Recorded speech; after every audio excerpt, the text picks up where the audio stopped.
And now, it's time for another Dice Tower review with Ryan Metzler.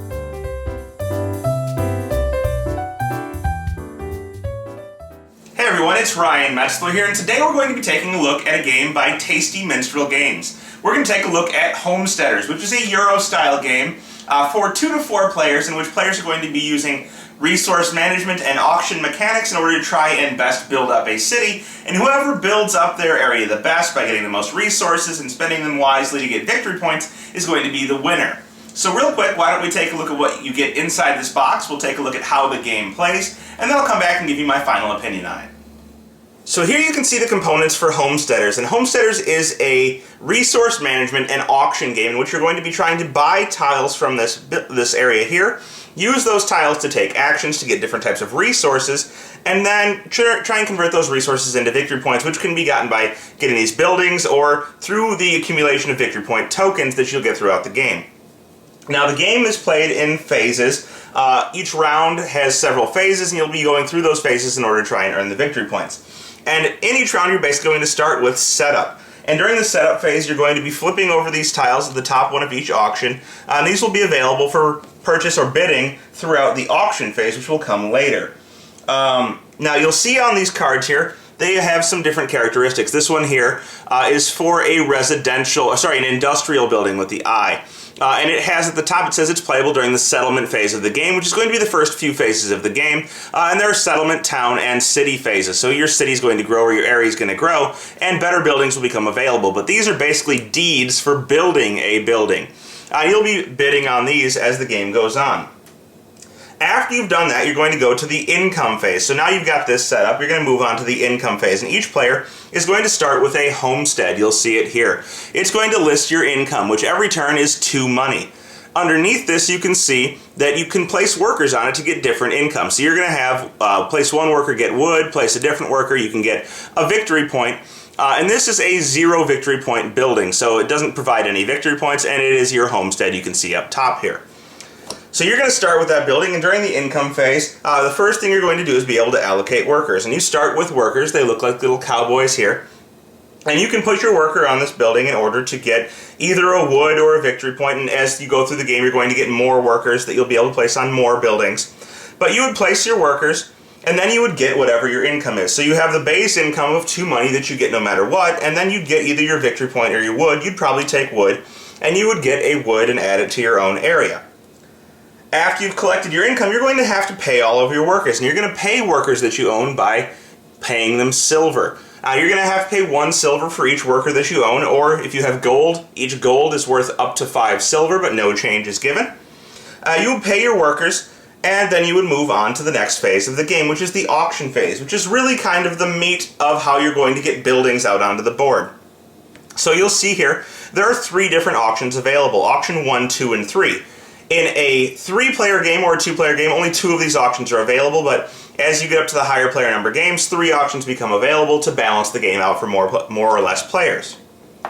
Bidding on these auctions is going to go around the table in player order, and players are going to be able to place their bidding cubes out onto the bids for any of these. And you can see the minimum bid on each of the buildings, or each of the deeds, is 3. So let's say green was first and they wanted to bid, they would bid 3 here. And now maybe blue wants to bid 5 on that. Now green would have to either rebid on the same building or bid on a different building. And then red decides to bid over here, yellow outbids green, who then rebids in blue, and so forth and so on until someone decides to pass. When you pass, what you're going to do is you're going to move up your marker on this railroad development track, and it's going to give you a bonus for passing. So, for example here, when you move up the first time, you're going to get what's called a trade token. They look like this, and they're going to be tokens you can use for various benefits throughout the game, particularly in the market when you're trying to convert some goods into other goods. You can see here, there is a conversion for selling at the market. There's also a side for buying at the market, and how you can use these trade tokens in order to do so. But essentially, it's going to cost you a trade token and some money to buy a good, or if you look at the other side, you can sell your goods for a trade token and the good, and you'll get either money and victory points or different gold. Usually it's a combination of money and victory points. But once the bidding is done and players have either passed or won one of these auctions, you're going to move on and you're going to get these different deeds. So this one's for an industrial building. This one here is for a residential building.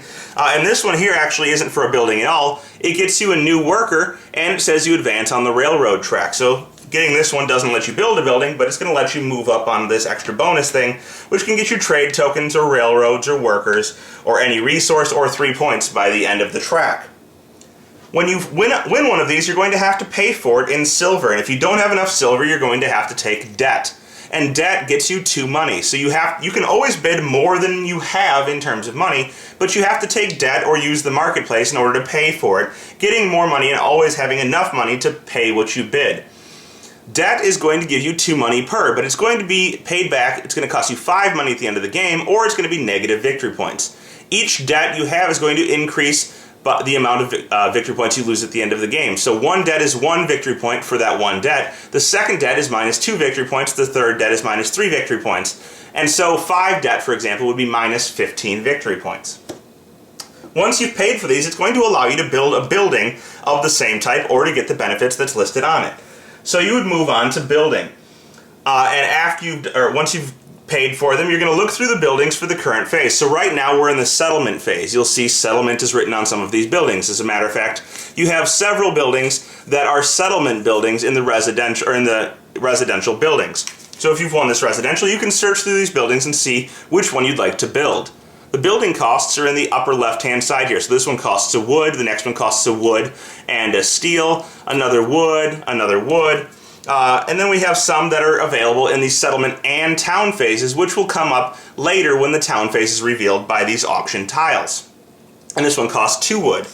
Now, building these buildings is going to get you several different things. One, some of them are worth victory points. This one's not worth any, but this one here is worth 2. In addition, they're going to give you, some of them, an immediate benefit when you build them. Let's see if we can find one here. When built, this one says here, you can get rid of 1 debt. And then it also has, at the end of the game, it's worth 1 per industrial building that you have. In addition to the immediately built benefits, some of them will have income. So you can see this one right here gives you an income of an apple, which is just a different type of resource. And then finally, some of them are going to have spots available for placing workers, which you would do during that income phase at the beginning of the game. Before you collect your income, you allocate your workers. And so this one would give you, for placing a worker, a trade token and 2 silver, or if you placed a different worker, it would give you an apple. And eventually you're going to build those. You'll move on to the next turn. Starting in with the setup, any of these buildings that are left would go away. These bids would come off of the board, and you would flip these tiles over. And eventually you're going to come up to a spot, if you get part of the way through the deck, where you come up on a town building. You'll see at the top where the arrow it says town. At this point, all of the settlement buildings that were previously available are no longer going to be available. So you'd get rid of these settlement buildings, and you would go down to the town buildings. You can see here these are settlement town, and then some of them are just straight town buildings. And the buildings are obviously going to get better as you go throughout the game. After you've gone through all the town auctions, you're going to come up across the city auctions, and these are going to be the best buildings in the game, and they're going to have some special buildings that you can also use. But you'll see here this one says city. At this point, all of the settlement and town buildings are no longer available, and you only have city buildings available. These are often going to give you some very good victory points or good benefits. For example, this one says at the end of the game you get 1 money per worker that you have, but it has no income each turn. They also get harder and harder to build as the game goes on, requiring apples, which are a little bit more of a difficult to obtain resource. In addition to the 3 main types of buildings, industrial, commercial, and residential, as you go throughout the game, you're going to come across some special buildings. These often have some type of different effect on them. So for example, this one costs an apple and a cow to build, 2 not real common resources, has 4 victory points, and then at the bottom it says you get 1 money per worker that you have up to a maximum of 5 during income. And these are going to provide some type of special benefit that isn't necessarily as thematic or matching the theme of the industrial, commercial, or residential buildings. At the end of the game, you're going to get victory points for any victory point chits you have accumulated through the game, which could happen through selling goods or from building effects. You're going to get the point values of all of the buildings you've built, the ones indicated on the right-hand side of the card.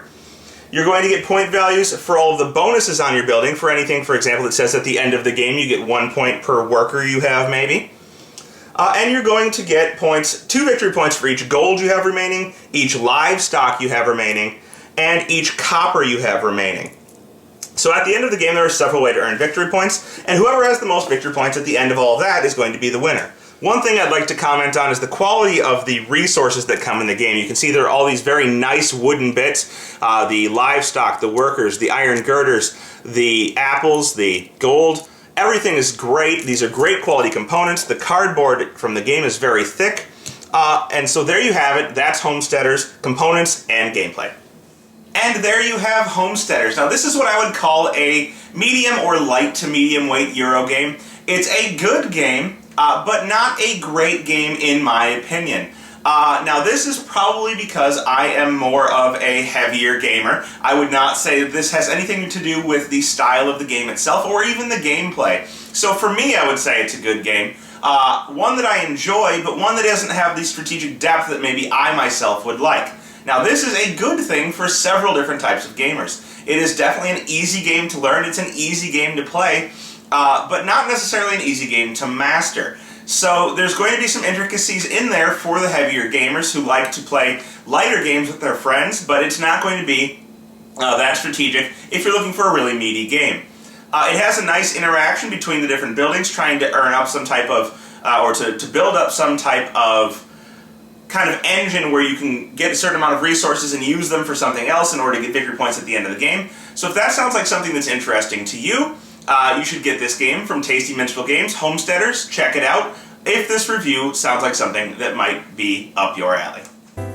Thanks so much for watching the Dice Tower videos. Find more great videos and reviews, as well as our top-rated audio podcast at Dicetower.com. You can also find the latest board game news at Dicetowernews.com. I'm Eric Summerer, and you've been watching The Dice Tower. The Dice Tower is sponsored by Fun Again Games, the world's best game source. Fun Again Games has over 5,000 games available. Check them out at funagain.com.